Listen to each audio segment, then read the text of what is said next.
आप सभी भक्त नित्य प्रतिदिन इस कथा को श्रवण किए सुने, मुझे हृदय की गहराइयों से बड़ी प्रसन्नता है, बड़ी प्रसन्नता।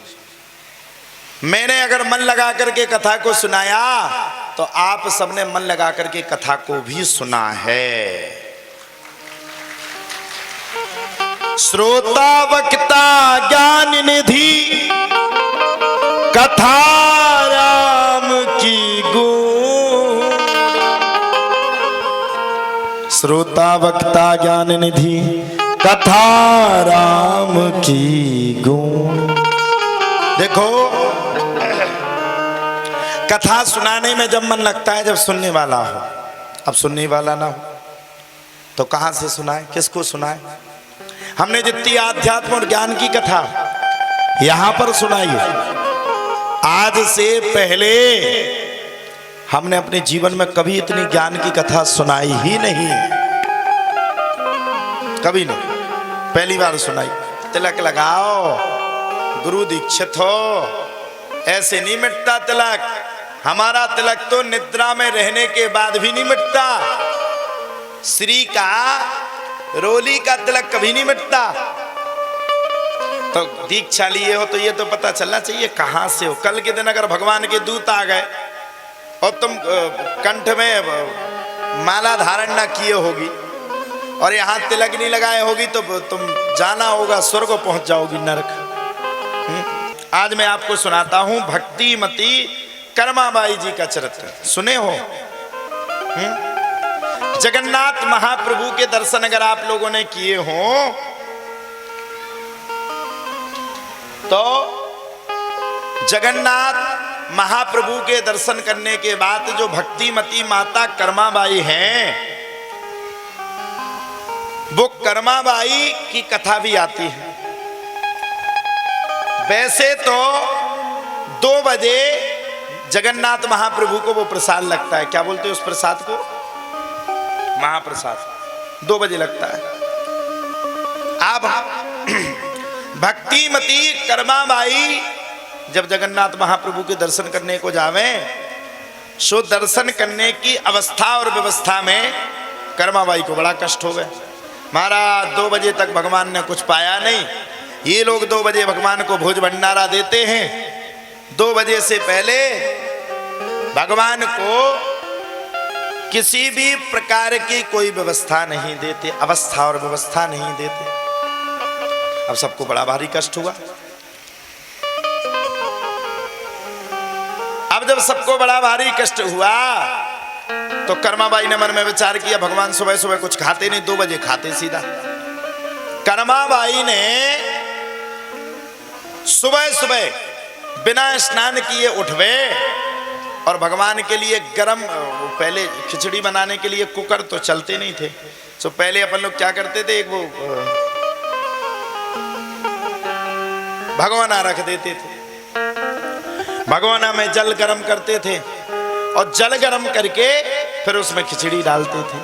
कर्माबाई क्या करे, बिना स्नान के उठवे और भगवान को एक भगोना रखवे, भगोना में जल को रखवे, जल को रख के जल को गरम करके और भगवान को जल गरम कर दे, स्नान करके आवे तो खिचड़ी डालवे, खिचड़ी उबल जावे, सो खिचड़ी को खुद भी खावे और दूसरों को भी खिलावे। अब कर्माबाई की खिचड़ी की चर्चा हुई। कर्माबाई प्रतिदिन उठवे, बिना स्नान के उठवे, गरम पानी भगोना में डालवे और गरम पानी भगोना में डाल करके खिचड़ी का प्रसाद बनावे और प्रसाद बना के जगन्नाथ जी को खिला दे। भगवान प्रतिदिन आकर के कर्माबाई के हाथ से क्या पावे? भगवान प्रतिदिन आकर के कर्माबाई के हाथ से खिचड़ी का प्रसाद पा ले। प्रतिदिन नित्य प्रति का दिन का भगवान का काम रहे। एक दिन जगन्नाथ महाप्रभु के पन्ना पुजारी कर्माबाई के घर पर पहुंचे।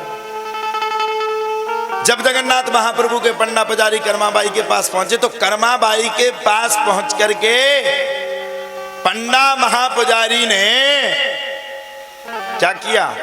कर्माबाई के पास पहुंच करके देखा, अरे किसके लिए प्रसाद बना रही है? कर्माबाई ने कहा, महाराज ये प्रसाद तो मैं जगन्नाथ जी के लिए मंगा रही हूं, मतलब बना रही हूं। अब तो दिमाग खराब, बिना स्नान किए जगन्नाथ महाप्रभु के लिए प्रसाद बना रही है, शर्म नहीं आती? बिना प्रसाद बनाए, अरे स्नान तो कर ले, स्नान ध्यान करके फिर जगन्नाथ महाप्रभु को प्रसाद बना। अब कर्माबाई का नियम था सुबह जल्दी जल्दी उठ करके भगवान को बिना स्नान किए प्रसाद बनाए, भगवान आए वो खा जाए। कर्माबाई का नाम दूसरा था, लेकिन भगवान ने रखा कर्मा। अब पंडित जी के तो विशेष इतने नियम होते जिसकी कोई समय, इतने नियम जिसकी कोई सीमा नहीं, समय भी नहीं, सीमा भी नहीं। अब तो महाराज पंडित जी ने क्या किया, कर्माबाई को खूब नियम बता दिए, पहले स्नान करो, फिर ध्यान करो, फिर भगवान को खिचड़ी पकाओ, फिर भगवान को खिलाओ। इतना नियम बना दिया कि वो सुबह से जब उठवे तो उठते उसको 12 बज जावे, 1 बज जावे, 2 बज जावे, और 2 बजे जगन्नाथ महाप्रभु के पट खुलवे से उनको क्या हो गए, वो प्रसाद के लिए दौड़ जाए। अब कर्मा की खिचड़ी ना खा पाए, भगवान को बड़ा कष्ट हुआ। कष्ट में आकर के भगवान ने बड़े प्रेम के साथ कर्माबाई की खिचड़ी को पाने का मन ही ना करवे। अब कर्माबाई प्रतिदिन रोवे, पंडित जी आए नियम बता गए, बड़ी परेशानी, पंडित जी आए नियम बता गए, बड़ी परेशानी। अब भगवान रोज जल्दी जल्दी आवे कि कर्मा के हाथ की खिचड़ी खा लेवे और खिचड़ी खा के जावे तो फिर हमें महाप्रसाद लगे। प्रतिदिन आवे कर्मा अपना जब तक नियम करवे, और नियम जब तक करवे तब तक जगन्नाथ महाप्रभु चले जावे चिल्लाते चिल्लाते कर्मा कर्मा कर्मा, यानी कि कर्माबाई से भगवान कहवे कि कर्मा लामा खिचड़ी खिला, कर्मा खिचड़ी खिला। अब वो कर्माबाई ना खिलावे, भगवान को बड़ा कष्ट हुआ, और कष्ट में आकर के भगवान ने निमित्त पूर्वकम बड़े प्रेम के साथ कर्माबाई की खिचड़ी नहीं पाई, तो भगवान मंदिर में जाकर के पंडा पुजारी के प्रसाद को भी नहीं पाया। अब पुजारियों का दिमाग खराब, भगवान ने आज प्रसाद नहीं पाया। पूरे पुजारियों ने हाथ जोड़ करके कहा, प्रभु प्रसाद क्यों नहीं पा रहे हो? भगवान ने कहा, क्या बताऊं, प्रसाद पाने का तुम लोग मौका दो जब तो ना। अरे प्रसाद पाने का तुम लोग मौका ही नहीं देते हो। मेरी माँ के यहाँ तुम्हारे यहाँ का पंडा पुजारी गया और नियम बता आया, नियम करते करते उसको 12 बज जाता और वो प्रसाद लगाती, जब तक मुझे लौट करके यहाँ आना पड़ता। पंडा पुजारियों को बड़ा बुरा लगा, सबरे दौड़ करके सीधे कर्माबाई के पास पहुँच गए। अब कर्माबाई ने जैसे ही पंडितों को देखा सो और दिमाग खराब है, चक्कर क्या है। कर्माबाई को देख करके सबरे पंडित पुजारी सबरे परेशान, और कर्माबाई ने पंडितों को देखा सो वो और परेशान। अब पता नहीं आज कौन सा नियम बताने के लिए आए, ऐसा नहीं कि इतना नियम बता दे कि पूरी शाम ही बीत जाए, प्रसाद ना लग पावे।